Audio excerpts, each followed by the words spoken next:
बस साथ रख जो शुद्ध है। शुद्ध प्लस सिल्वर पान मसाला, सबकी जुबान पर मैं हूँ।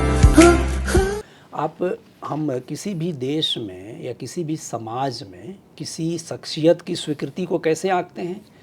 आंकते हैं कि लोगों की स्वीकृति का एक पैमाना, वहाँ लगाए गए बड़ी प्रतिमाएं हैं, सड़कों के नामकरण हैं, भवनों के नामकरण हैं, ये भी एक स्वीकृति का पैमाना है।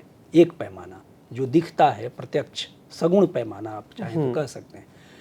तो दुनिया भर में जितने देश हैं उसमें से आधे से अधिक देशों में गांधी जी के नाम पर सड़कें हैं, प्रतिमाएं हैं।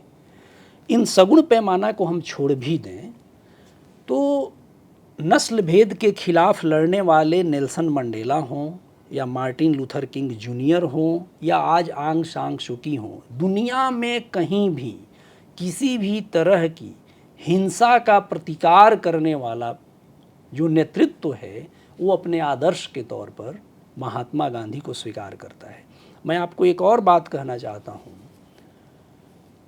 बाबा साहेब डॉक्टर अंबेडकर के संदर्भ में, हाँ।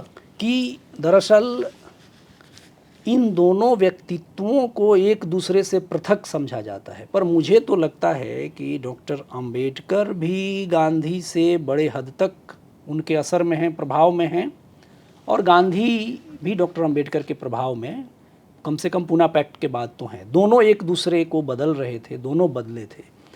पर आप याद कीजिए महाड़ सत्याग्रह को, बाबा साहब की भारत में छवि उसी के अगुआ के तौर पर बनी। जिन लोगों ने उसका आयोजन किया था उसमें इनको आमंत्रित किया था अतिथि के तौर पर नेतृत्व के लिए। उस सत्याग्रह में जिन कुछ तस्वीरों को केंद्र में रखकर किया जा रहा था उसमें गांधी जी थे। एक दूसरी बात समझने के स्तर पर मैं आपको कह रहा हूँ, सोचने के स्तर पर, अहिंसा के जरिए नागरिक अधिकार को प्राप्त करने की दुनिया में पहली कोशिश महात्मा गांधी ने की।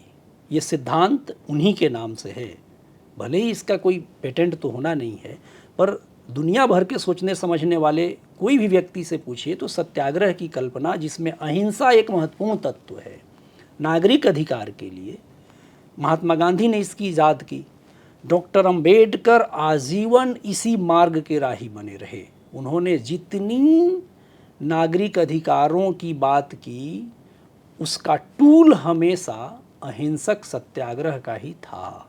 मैं इसके जरिए प्रस्तावित करना चाहता हूँ कि डॉक्टर अंबेडकर भी गांधी के मार्ग के ही राही थे, भले ही वे कह न रहे हों, आज लोग देख न पा रहे हों।